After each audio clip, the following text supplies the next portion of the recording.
બાળમિત્રો, સત્સંગ દીક્ષા અધ્યયન ક્લાસમાં આપ સર્વેનું સ્વાગત છે.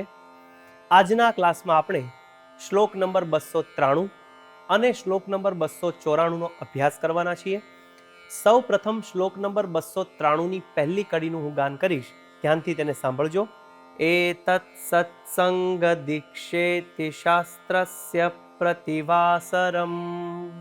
ફરીવાર, એતત્ સત્સંગ દીક્ષેતિ શાસ્ત્રસ્ય પ્રતિવાસરમ. આ કડીના છૂટા છૂટા શબ્દો જોઈએ. એતત્ સત્સંગ દીક્ષેતિ શાસ્ત્રસ્ય પ્રતિવાસરમ. પહેલો શબ્દ છે એતત્ સત્સંગ દીક્ષેતિ, જેમાં છૂટા છૂટા ત્રણ શબ્દો સમાયેલા છે. એતત્ સત્સંગ દીક્ષા ઇતિ, એટલે કે આ સત્સંગ દીક્ષા શાસ્ત્રસ્ય પ્રતિવાસરમ. આખી કડીનું સમૂહમાં બે વાર ગાન કરીએ. એતત્ સત્સંગ દીક્ષેતિ શાસ્ત્રસ્ય પ્રતિવાસરમ. ફરીવાર, એતત્ સત્સંગ દીક્ષેતિ શાસ્ત્રસ્ય પ્રતિવાસરમ. હવે શ્લોકની બીજી કડી જોઈએ, ધ્યાનથી તેને સાંભળજો. કાર્ય સત્સંગેભિઃ પાઠ એકાગ્રચેતસા જનૈઃ. ફરીવાર, કાર્ય સત્સંગેભિઃ પાઠ એકાગ્રચેતસા જનૈઃ. આ કડીના છૂટા છૂટા શબ્દો જોઈએ. કાર્ય સત્સંગેભિઃ પાઠ એકાગ્રચેતસા જનૈઃ. છેલ્લેથી બીજો શબ્દ છે એકાગ્ર ચેતસા, જેમાં છૂટા છૂટા બે શબ્દ સમાયેલા છે. એકાગ્ર ચેતસા, એકાગ્ર ચિત્તે. આખી કડી સમૂહમાં બે વાર ગાન કરીએ. કાર્ય સત્સંગેભિઃ પાઠ એકાગ્ર ચેતસા જનૈઃ. ફરીવાર, કાર્ય સત્સંગેભિઃ પાઠ એકાગ્ર ચેતસા જનૈઃ. હવે આખો શ્લોક સમૂહમાં બે વાર ગાન કરીશું. એતત્ સત્સંગ દીક્ષેતિ શાસ્ત્રસ્ય પ્રતિવાસરમ. કાર્ય સત્સંગેભિઃ પાઠ એકાગ્રચેતસા જનૈઃ. ફરીવાર, એતત્ સત્સંગ દીક્ષેતિ શાસ્ત્રસ્ય પ્રતિવાસરમ. કાર્ય સત્સંગેભિઃ પાઠ એકાગ્રચેતસા જનૈઃ. તો બાળમિત્રો, આ પ્રમાણે થયો શ્લોક નંબર 293. હવે જઈએ છીએ શ્લોક નંબર 294 પર. પહેલી કડીનું હું ગાન કરીશ, ધ્યાનથી તેને સાંભળજો. પઠને ચા સમર્થૈસ્તુ શ્રવ્યમ તત્પ્રીતિપૂર્વકમ. ફરીવાર, પઠને ચા સમર્થૈસ્તુ શ્રવ્યમ તત્પ્રીતિપૂર્વકમ. આ કડીના છૂટા છૂટા શબ્દો જોઈએ. પઠને ચા સમર્થૈસ્તુ શ્રવ્યમ તત્ પ્રીતિપૂર્વકમ.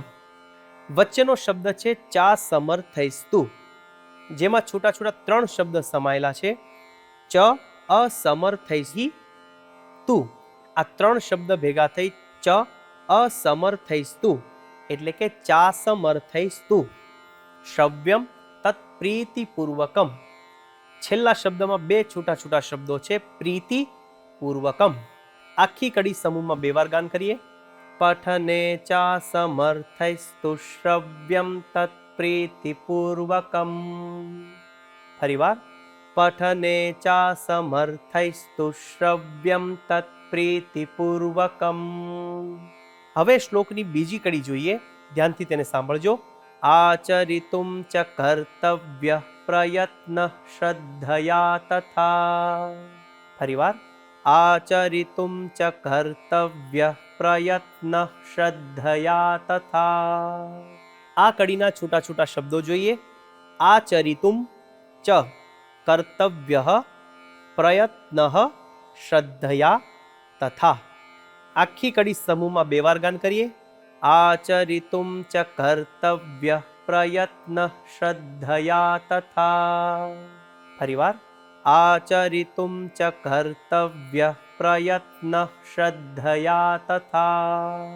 હવે આખો શ્લોક આપણે સમૂહમાં બે વાર ગાન કરીશું. પઠને ચા સમર્થૈસ્તુ શ્રવ્યમ તત્ प्रीतिपूर्वकम् आचरितुं च कर्तव्यः प्रयत्नः श्रद्धया तथा। फरीवार पठने चासमर्थैस्तु श्रव्यं तत्प्रीतिपूर्वकम् आचरितुं च कर्तव्यः प्रयत्नः श्रद्धया तथा। શ્લોક નંબર 293 અને 294 તેનો ગુજરાતી અર્થ આ પ્રમાણે છે. સત્સંગી જનોએ પ્રતિદિન આ સત્સંગ દીક્ષા શાસ્ત્રનો એકાગ્ર ચિત્તે પાઠ કરવો.